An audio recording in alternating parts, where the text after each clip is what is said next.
Assalamualaikum warahmatullahi wabarakatuh. Perkenalkan, nama saya Nindya Raftika Salfarani, NPM 201063101008. Di sini saya akan menjelaskan tentang perkembangan intelek, sosial, bahasa, dan bakat khusus. Perkembangan intelek menurut English and English dalam bukunya A Comprehensive Dictionary of Psychological and Psychoanalytical. Intelek adalah kemampuan mental di mana manusia dapat berpikir. Sedangkan menurut Webster New World Dictionary of the American Language, intelek adalah kecakapan untuk berpikir, mengamati, dan memahami.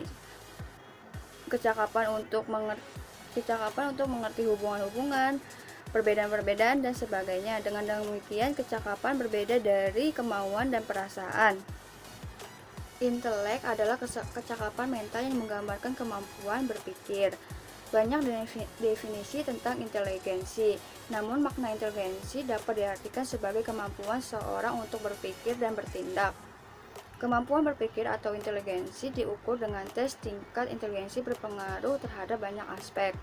Pengukuran tingkat inteligensi dapat dalam bentuk perbandingan ini diajukan oleh William Stern, seorang ahli ilmu jiwa yang berasal dari Jerman, dengan sebutan Intelligence Quotient yang disingkat IQ. Artinya perbandingan kecerdasan. Rumus perhitungan yang diajukan yaitu IQ sama dengan MA per CA dikali 100. Terima kasih. Apabila tes tersebut diberikan kepada anak umur tertentu dan ia dapat menjawab dengan betul semuanya, berarti umur kecerdasannya dilambangkan dengan MA sama dengan umur kalender dilambangkan dengan CA. Maka nilai IQ yang didapat anak itu sama dengan 100%. Nilai ini menggambarkan kemampuan seseorang yang normal. Pada usia remaja, IQ dihitung dengan cara memberikan seperangkat pertanyaan yang terdiri dari berbagai soal, seperti hitungan, kata-kata, gambar-gambar, dan semacamnya. Dan menghitung beberapa banyaknya pertanyaan yang dapat dijawab dengan benar. Kemudian, membandingkannya dengan sebuah daftar yang sebelumnya dibuat berdasarkan penelitian yang terpercaya. Dengan cara itu, didapatkanlah nilai IQ orang yang bersangkutan. Untuk anak-anak, cara menghitung IQ adalah dengan menyuruh anak untuk melakukan pekerjaan tertentu dan menjawabnya. Lalu, jumlah pekerjaan yang bisa dilakukan anak kemudian dicocokkan dengan satu daftar untuk mengetahui umur mental sang anak. Nah, makin banyak yang bisa dijawab dan dikerjakan dengan betul, maka makin tinggi pula mentalnya. Dengan menggunakan rumus di atas, dapat ditemukan nilai IQ sang anak. Berdasarkan nilai IQ atau kecerdasannya, anak dapat dikategorikan menjadi 6 kelompok, yaitu 1. 70 ke bawah. Anak mengalami kelainan mental. Yang kedua, 71 sampai 85, anak di bawah normal atau bodoh. Yang ketiga, 86 sampai 115, yaitu anak yang normal. Yang keempat, 116 sampai 130, yaitu anak yang di atas normal atau pandai. Yang kelima, 131 sampai 145, anak yang superior atau cerdas. Dan yang keenam, 145 ke atas, yaitu anak yang jenius atau istimewa. Menurut Alfred Binet, intelijensi merupakan kemampuan yang diperoleh melalui keturunan. Kemampuan yang diwarisi dan dimiliki sejak lahir, dan tidak banyak dipengaruhi oleh faktor lingkungan. Kemampuan berpikir berpengaruh terhadap tingkah laku. Seseorang yang berkemampuan berpikir tinggi akan cekatan dan cepat dalam bertindak, terutama dalam menghadapi permasalahan. Hal ini akan berakibat pada tidak banyak dipengaruhi oleh faktor lingkungan. Kemampuan berpikir berpengaruh terhadap tingkah laku.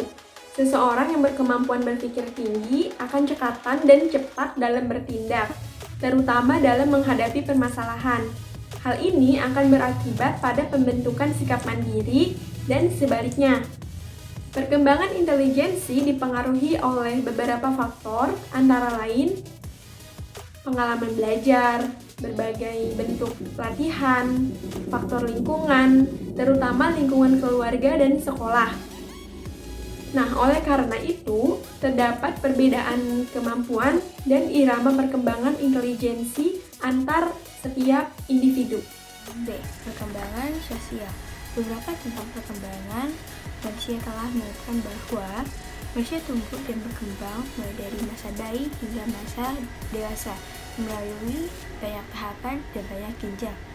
Kehidupan anak dalam menelusuri perkembangan itu pada dasarnya merupakan kemampuan mereka berinteraksi dengan lingkungan.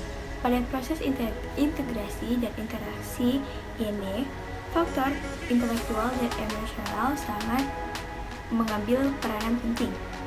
Proses tersebut merupakan proses sosialisasi yang menduduki anak-anak sebagai insan yang secara aktif melakukan proses sosialisasi. Manusia tumbuh dan berkembang di lingkungannya. Lingkungan itu dapat dibedakan atas lingkungan fisik dan lingkungan sosial. Lingkungan sosial memberikan banyak pengaruh terhadap pembentukan aspek kehidupan, terutama kehidupan sosial psikologis. Manusia sebagai makhluk sosial senantiasa berhubungan dengan sesama manusia. Bersosialisasi pada dasarnya merupakan proses penyesuaian diri terhadap lingkungan kehidupan sosial. Bagaimana seharusnya seorang hidup di dalam kelompoknya, baik dalam kelompok kecil maupun kelompok masyarakat luas. Interaksi seseorang dengan manusia lain diawali sejak saat lahir bayi dengan cara yang amat sederhana.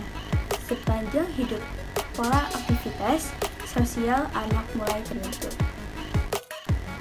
Menurut Piaget, interaksi sosial anak pada tahun pertama sangat terbatas, terutama hanya dengan ibunya. Perilaku sosial anak tersebut berpusat pada akunya atau egosentrik, yang dimana keseluruhan perilakunya berpusat pada dirinya sendiri. Bayi belum banyak memperhatikan lingkungan sekitar. Dengan demikian, jika kebutuhannya sudah terpenuhi, bayi itu tidak peduli terhadap lingkungannya, dan dia sisa waktunya itu digunakan untuk tidur. Pada tahun kedua, anak sudah belajar menolak dengan mengenakan tidak mau ini, tidak mau itu, atau semacamnya. Anak telah mulai bereaksi ringan secara aktif.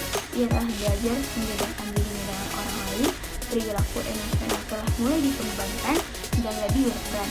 Perkenalan dan pergaulan ini dengan manusia segera semakin luas. Ia mengenal kedua orang tuanya, anggota keluarganya, teman sebaya, dan teman-teman sekolahnya. Saya Raditya Paramita akan melanjutkan materi yang sebelumnya. Jadi pada umur-umur setelahnya, ketika si anak sudah mulai belajar di sekolah, mereka akan mengembangkan kemampuan interaksinya. Juga mereka akan menerima pemikiran atau pendapat dari masyarakat, serta mulai belajar bertanggung jawab dan berbagi pemikiran dengan orang lain.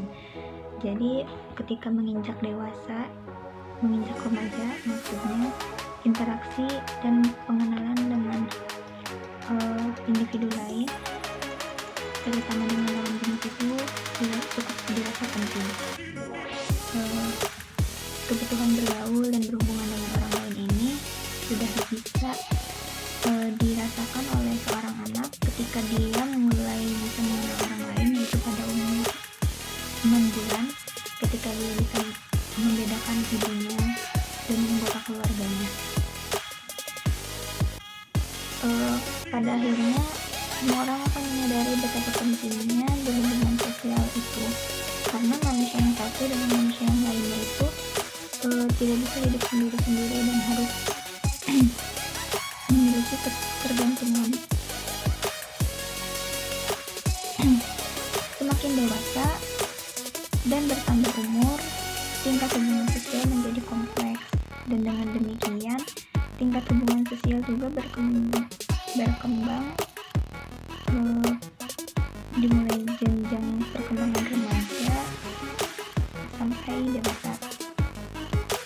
Perkembangan sosial anak remaja dipengaruhi oleh beberapa faktor, yakni kondisi keluarga, kematangan anak, status sosial ekonomi keluarga, pendidikan, dan kapasitas mental,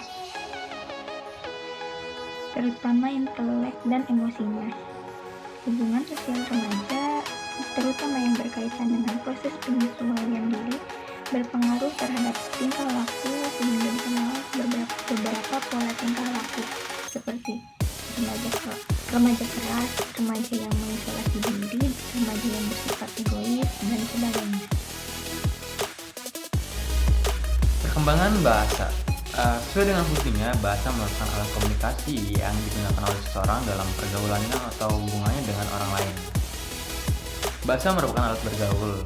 Oleh karena itu, penggunaan bahasa menjadi efektif sejak seorang individu memerlukan komunikasi dengan orang lain. Sejak seorang bayi berkomunikasi dengan orang lain, sejak itu pula bahasa diperlukan. Sejalan dengan perkembangan hubungan sosial, maka perkembangan bahasa seseorang, bayi ataupun anak, dimulai dengan merambah suara atau bunyi tanpa arti, dan diikuti dengan baca satu suku kata dan dua suku kata, menyusun kalimat sederhana, dan seterusnya melakukan sosialisasi dengan menggunakan bahasa yang kompleks sesuai dengan tingkat perilaku sosial. Perkembangan bahasa terkait dengan perkembangan kognitif, yang berarti faktor intelek atau kognisi yang sangat berpengaruh terhadap perkembangan kemampuan berbahasa. Bayi tingkat intelektualnya belum berkembang dan masih sangat sederhana. Semakin bayi itu tumbuh dan berkembang serta mulai mampu mengenal lingkungan, maka bahasa mulai berkembang dari tingkat yang paling sederhana menuju ke bahasa yang kompleks. Perkembangan bahasa dipengaruhi oleh lingkungan karena bahasa pada dasarnya merupakan hasil belajar dari lingkungan. Anak bayi belajar bahasa seperti halnya belajar hal lain, meniru dan mengulang. Hasil yang telah didapatkan merupakan cara belajar bahasa awal. Bayi bersuara ibunya tersenyum dan mengulang menirukan dengan memperlihat arti suara itu menjadi bayi belajar menambah kata-kata dengan meniru bunyi-bunyi yang didengarnya. Manusia dewasa, terutama ibunya, disininya membetulkan dan memperjelas. Belajar bahasa yang sebenarnya baru dilakukan oleh anak berusia 6-7 tahun. Saat anak mulai bersekolah, jadi perkembangan bahasa adalah meningkatnya kemampuan pengasaan alat berkomunikasi, baik alat komunikasi dengan cara lisan tertulis maupun penggunaan tanda-tanda dan isyarat. Mampu dan menguasai alat komunikasi di sini diartikan sebagai upaya seseorang untuk dapat memahami dan dipahami orang lain. Memasuki masa remaja, perkembangan bahasa semakin lengkap karena dilengkapi dan diberkahi oleh lingkungan masyarakat di mana mereka tinggal. Hal ini berarti proses pembentukan kepribadian yang dihasilkan dari pergaulan dengan masyarakat sekitar akan menjadi ciri khusus dalam perilaku berbahasa. Bahasa memegang peranan penting dalam kehidupan masyarakat. Perkembangan bahasa dipengaruhi oleh banyak faktor, antara lain usia, kondisi keluarga, tingkat kecerdasan, status sosial ekonomi keluarga, dan juga kondisi fisik anak terutama dari segi kesehatannya. Selanjutnya bagian B, bakat khusus. Bakat adalah kemampuan alamiah seseorang yang masih perlu dikembangkan atau dilatih untuk memperoleh pengetahuan dan keterampilan yang relatif bersifat umum. Misalnya, bakat intelektual umum atau bakat khusus. Bakat khusus disebut juga talent. Bakat khusus atau talent dimaksudkan untuk seseorang yang mempunyai bawaan di bidang tertentu. Misalnya, bakat menggambar, bakat olahraga, bakat seni, bakat musik, dan sebagainya. Bakat memungkinkan seseorang untuk dapat mencapai prestasi dalam bidang tertentu. Akan tetapi, bakat tersebut diperlukan latihan, pengetahuan, pengalaman, dan dorongan atau motivasi agar bakat itu dapat terwujud. Bagaimana kita dapat mengidentifikasi karakteristik pada remaja yang mempunyai bakat khusus dan alat-alat apa yang dapat digunakan untuk mengetahui bakat-bakat khusus mereka. Pada saat ini, kita belum ada tes bakat yang cukup luas daerah pemakaiannya, seperti tes inteligensi, berbagai tes bakat yang sudah ada, misalnya FACT, Flanagan Aptitude Classification Test, yang disusun oleh Flanagan, yaitu Differential Aptitude Test yang disusun oleh Binet, dan Descriptive Test, Mathematical and Technical Test yang disusun oleh Longchamp. Masih sangat terbatas daerah terpakunya. Hal ini disebabkan tes bakat sangat terikat kepada konteks kebudayaan di mana tes itu disusun, sedangkan macam-macam bakat terikat kepada konteks kebudayaan di mana klasifikasi bakat itu dibuat. Walaupun demikian, kita bisa mengetahui bakat anak melalui observasi terhadap apa yang selalu dikerjakan anak. Untuk itu, orang tua harus selalu memperhatikan ciri-ciri dan keadaan anak mereka. Sebagai contoh, orang tua diminta memberikan keterangan tentang butir-butir berikut ini. Yang pertama, hobi dan minat anak yang khusus. 2. Jenis buku yang disenangi. 3. Masalah dan kebutuhan khusus. 4. Prestasi unggul yang pernah dicapai. 5.